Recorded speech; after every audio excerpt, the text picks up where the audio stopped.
Hey guys, welcome to success Dilip. मैं दिलीप कुमार, स्वागत है आपका इस वीडियो में। तो दोस्तों, आप सभी आईटीआई डिप्लोमा डिग्री स्टूडेंट के लिए ये वीडियो बहुत ज़्यादा महत्वपूर्ण है। अगर आप आरआरबी टेक्नीशियन का फॉर्म अप्लाई कर रहे हैं तो वीडियोस को ध्यानपूर्वक देखना।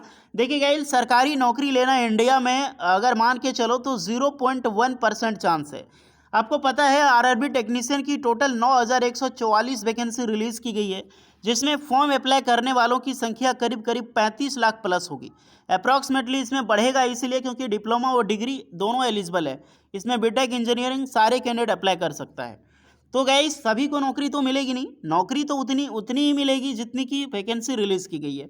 तो उतनी को नौकरी मिलना सबसे बड़ा चीज़ है। आजकल तेज पढ़ता है, स्मार्ट जो पढ़ता है उसी को जॉब्स मिलती है, नहीं दिन रात जो पढ़ता है उसको जॉब्स नहीं मिलती। जो स्मार्ट तरीके से पढ़ेगा, स्मार्टनेस दिखाएगा, फॉर्म अप्लाई करने से लेकर आपका एग्जाम्स तक आपका टोटली क्लियर होना चाहिए कि आप कैसे अप्लाई कर रहे हो। इसीलिए हमेशा पेन और पेपर, जितने भी स्टूडेंट मेरी वीडियो देख रहा है, एक पेन और पेपर हाथ में ले लो, नहीं तो मोबाइल में अपनी नोटपैड ऑन कर लो। मैं आपको आप सभी आईटीआई डिप्लोमा स्टूडेंट के लिए ऐसा 3 काम बताने वाला हूं, जो कि फॉर्म भरने से पहले ये नोट डाउन कर लो, ताकि आपका सिलेक्शन में, रिजेक्शंस में या फिर जब आपकी डॉक्यूमेंट वेरिफिकेशन होगी वहाँ तक कोई भी प्रॉब्लम्स ना सामना ना करना पड़े। मैं एक एग्जांपल आपको बताऊंगा, बेहतरीन एग्जांपल्स। चलिए ITI student, diploma student, videos को लाइक करके आगे बढ़ते हैं। बहुत ही बड़ी इन्फॉर्मेशन है ये। फॉर्म से पहले वीडियोज़ को पूरा वॉच करके जाना और कौन से ऐसा 3 काम है जो आपको करनी चाहिए। स्टार्ट करते हैं वीडियोस को। आगे बढ़ने से पहले चैनल पे नए हैं, सब्सक्राइब जरूर करें, बेल आइकन को प्रेस करके नोटिफिकेशन बेल को ऑल कर दें। तो गाइस, गुड न्यूज़ सबसे बड़ा ये चीज़ है कि सालों बाद भर्ती आई है, आप अप्लाई कर सकते हैं। कुछ आपको डिटेल्स मैं बता देता हूँ। पहले स्टार्टिंग में काफ़ी सारे न्यू कैंडिडेट भी जो है एड ऑन होते हैं। फॉर्म जो है 9 मार्च से स्टार्ट है और 8 अप्रैल 2024 तक लास्ट डेट है। इसकी मॉडिफिकेशन लिंक 9 अप्रैल से लेकर 18 अप्रैल तक ओपन होगी। यहाँ पर 2 तरह की रिक्रूटमेंट है, टेक्नीशियन ग्रेड 1 सिग्नल में, टेक्नीशियन ग्रेड थर्ड आपको पता है कि हमारा रिजर्वेशन कोटा भाई आईटीआई स्टूडेंट के लिए। तो ग्रेड थर्ड की सबसे ज़्यादा पोस्ट है 8,052 पोस्ट पर, और सिग्नल में वैकेंसी ग्रेड 1 टेक्नीशियन की 1,092 है। टेक्नीशियन ग्रेड 1 में अप्लाई करने के लिए आपके पास डिप्लोमा की डिग्री, इंजीनियरिंग की डिग्री या फिर आपने बीटेक भी कर रखी हो तो भी आप अप्लाई कर सकते हैं। बीएससी इंजीनियरिंग है तो भी एलिजिबल है। बट एक 8,052 जो पोस्ट है ओनली आईटीआई स्टूडेंट के लिए रिजर्व्ड है। एज जो है आपका रिलैक्सेशंस करके 18 से 36 और 18 से 33 साल हुई है। ये तो ये आपकी बेसिक इन्फॉर्मेशन। अब मैं आपको बताने वाला हूँ आपको 3 काम क्या करना है। एक एग्जांपल मैं आपको बता देता हूँ। एसएससी 2023 का एक टॉपर है, स्टूडेंट है। एसएससी आपको पता है ना, यूपीएससी के बाद सबसे बड़ा गैजेटेड आपका एग्जाम से वो है एसएससी सीजीएल का एक टॉपर स्टूडेंट है, यानी कि रैंक 1 लाया है वो। अगर वो चाहे इंडियाज़ में कोई भी बड़ी बड़ी पोस्ट ले सकता है, यानी किसी भी डिपार्टमेंट में वो जा सकता है। लेकिन पता है उनको एक कॉस्ट डिपार्टमेंट का मात्र जॉब मिला, जिसकी सैलरी यानी कि मान लो कि 2800 ग्रेड पे वाली जॉब्स उनको मिली है। अगर वो चाहे तो आराम से 74,000 56,000 ग्रेड पे वाली जॉब वो आराम से पा सकता है। लेकिन उसको क्यों मिली 28,000? क्योंकि उन्होंने गलतियां की थी। तो यही सारी गलतियां फॉर्म अप्लाई करने में प्रॉब्लम क्रिएट करती है। काफ़ी सारे स्टूडेंट फॉर्म अप्लाई करते हैं, एग्ज़ाम्स बहुत अच्छा जाता है, रैंक भी लाते हैं, लेकिन उनको रिजेक्ट कर दिया जाता है। पता है क्यों? वो जॉब नहीं मिल पाती है। पता है क्यों? फॉर्म अप्लाई करने से रिलेटेड। इसीलिए फॉर्म भरने से पहले बहुत ध्यान से और क्रिटिकल आप इशू देखो, उसके बाद ही फॉर्म अप्लाई करना। मैं हमेशा बोलता हूँ फॉर्म भरने से पहले पेन पेपर में आप नोट डाउन करो। अब चलिए मैं बताता हूँ कि नोट डाउन आपको क्या करना है और क्या चेक करना है वैकेंसीज में। तो गाइस, नोटिफिकेशन आपके पास तो होगी नहीं है, तो डिस्क्रिप्शन में लिंक है। मैं आपको बता रहा हूँ 3 काम। पहला काम आपको क्या करना है, क्योंकि जितने भी आईटीआई हैं, डिप्लोमा हैं, आपको अपनी जोन वाइज वैकेंसीज पता करना है। यानी कि इसमें जितने भी जोन में वैकेंसीज निकाली गई है वो चीज़ आपको देखनी है कि किस जोन में कैसा वैकेंसीज है और आपकी कैटेगरी वाइज कैसी वैकेंसी है। मैं इसमें सब प्रैक्टिकल बताऊंगा, टेंशन ना ले। दूसरा है ट्रेड वाइज पोस्ट।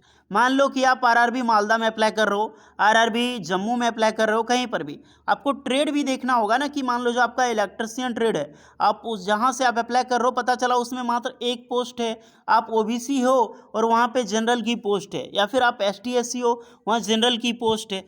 जरा आप सोचो, आप एसटी एससी हो और जनरल की पोस्ट है, आपको पोस्ट कैसे मिलेगी? आप एक जनरल में गिनती आओगे, रिजर्वेशन तो आपको मिलेगा नहीं। तो ये सारी चीज़ें क्रिएट करती है डीवी, डॉक्यूमेंट वेरिफिकेशंस में, जब एग्जाम्स हो जाएगा। तो अभी से यहाँ पर मैं आपको सेलेक्ट करके बताने वाला हूँ।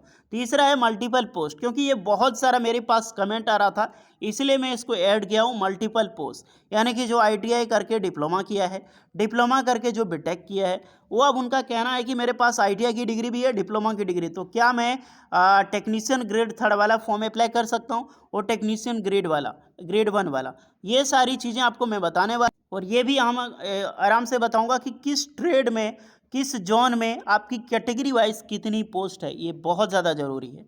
अब नोट डाउन, पेपर कॉपी निकाल लो आप। तो पहला काम आपको क्या करना है, पेपर में नोट करो। फर्स्ट आपको जो मैंने अभी थंबनेल में बताया था एक PPTs के ज़रिए, कि आपको जोन वाइज वैकेंसी पता करना है। ओके, आपको पता है इसमें कौन कौन से ट्रेड अप्लाई कर सकता है। पहला मैं ट्रेड बता देता हूँ। देखिए, टेक्नीशियन ग्रेड 1 जो सिग्नल की पोस्ट है, यानी कि डिप्लोमा वालों के लिए, इसमें तो सारे कैंडिडेट ऑलमोस्ट यहाँ पर अप्लाई कर सकते हैं जो बीटेक किया हो या फिर इंजीनियरिंग डिप्लोमा के। यहाँ पर साफ साफ ये 3 ईयर की diploma in engineering the above basic stream या फिर combination of any above basic streams, कहीं से भी आपने डिप्लोमा कर रखी हो अप्लाई कर सकते हैं। बट यहाँ पर ध्यान रखना, अगर आपने बैचलर ऑफ साइंस से किया रखा है, जैसे physics, chemistry, electronics, computer science, information technology, तो वही कैंडिडेट इस फॉर्म के लिए अप्लाई कर सकता है। ओके, अब आ जाते हैं, आपने इंजीनियरिंग भी की हो अप्लाई कर सकते हैं। थोड़ा सा ट्रेड में आपको बता देता हूँ कि टेक्नीशियन में ट्रेड क्या है। ब्लैक स्मिथ, ब्रिज की वैकेंसीज है। कैरेज एंड वैगन शॉप में है। इलेक्ट्रिकल, डीजल मैकेनिक, इलेक्ट्रिकल और डीजल मैकेनिकल के लिए भी पोस्ट है, 2 तरह के डिपार्टमेंट। इलेक्ट्रिकल की पोस्ट है, इलेक्ट्रिकल वही इलेक्ट्रिशियन है यार।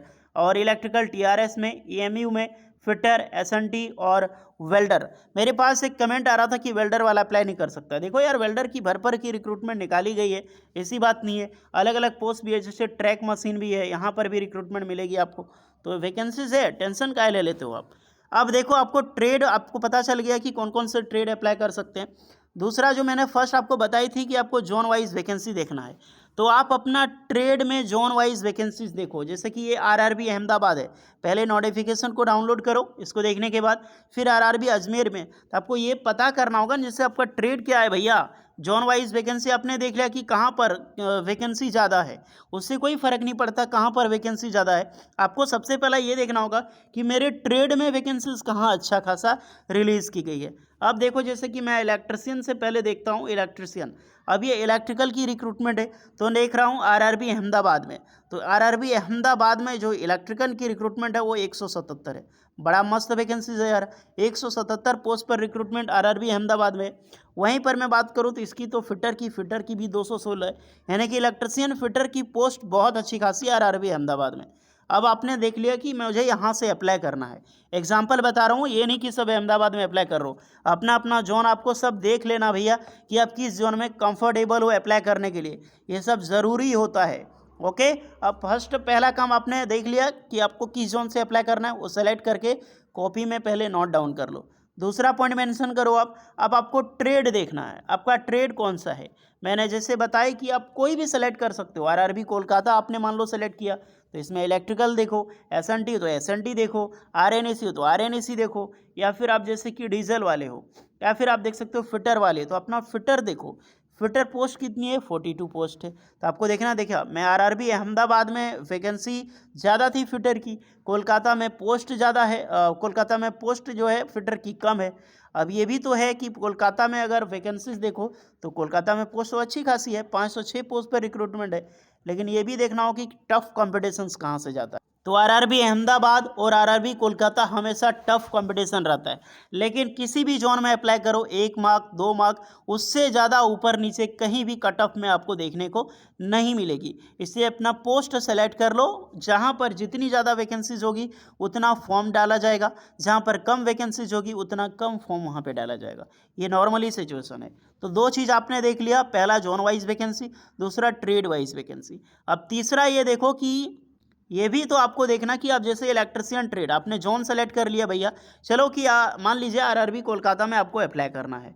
फिटर आपका ट्रेड है, आपका जो भी ट्रेड है डजंट मैटर, फिटर आपका ट्रेड है। आपने देख लिया टोटल वैकेंसी 42 है, बहुत अच्छी खासी है, मैं तो अप्लाई करूंगा। या फिर 206 मान लो RRB अहमदाबाद में, उसमें भी अप्लाई करूंगा। लेकिन अब आपको देखना अपनी कैटेगरी वाइज, जी हाँ, अपनी कैटेगरी वाइज ये जरूर चेक करना कि मेरी कैटेगरी में कितनी है। यानी कि ये जनरल की है, ये SC की है, ST की है, OBC की है, EWS। अब आपको देखना है ना कैटेगरी में। आप मान लो जैसे कि मैं यहाँ पर वेल्डर की कुछ सीट देखता हूँ यहाँ पर श्रीनगर में, तो वेल्डर की जो अगर सीट में बात करूँ, टोटल वैकेंसीज अगर आप देखा जाए तो इसमें 9 वैकेंसी टोटल रिलीज़ की गई है। आप मान लो कि आप EWS से हो, तो आप अप्लाई कर दिया, आप देखो EWS में वैकेंसीज ही नहीं है, तो आप सोचो उसका क्या हाल होगा सिलेक्शन के बाद। OBC वालों के लिए 3 वैकेंसी है।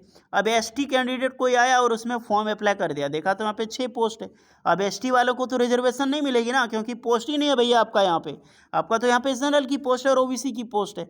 तो ये चीज़ें देखना है गाइस, ये बहुत बड़ा इंपॉर्टेंस लाता है। इसी के कारण एग्ज़ाम्स निकलने के बाद भी आपका सिलेक्शन नहीं होगा, आपका अच्छा मार्क्स लाने के बाद भी सिलेक्शन नहीं होगा। तो ये चीज़ें इंपॉर्टेंट है यार, ध्यान रख लो। मैंने 3 चीज़ें बहुत बड़ा इंपॉर्टेंट बताई है।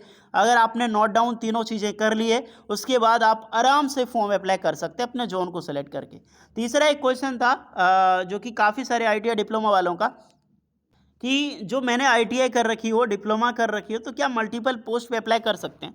जी नहीं गाइस, आप सिर्फ एक ही पोस्ट के लिए फॉर्म अप्लाई कर सकते हैं। या तो आप ITI टेक्नीशियन ग्रेड 3 वाली या फिर टेक्नीशियन 1 वाली। ओके, और अप्लाई करने में आपको पूरी सावधानी बरतें, ज़्यादा मिस्टेक ना करें अप्लाई करने में। ओके, तो सब कुछ मैं बता चुका हूँ, जो चीज़ें मैं इस वीडियो में बताने आया था। वीडियो अगर आपको यूजफुल लगी हो, प्लीज़ वीडियोज़ को लाइक, शेयर और अपने चैनल को, इस सक्सेस दिलीप को सब्सक्राइब करें, बेल आइकन को प्रेस करें। होपफुली मिलते हैं नेक्स्ट वीडियो में, तब तक के लिए जय हिंद।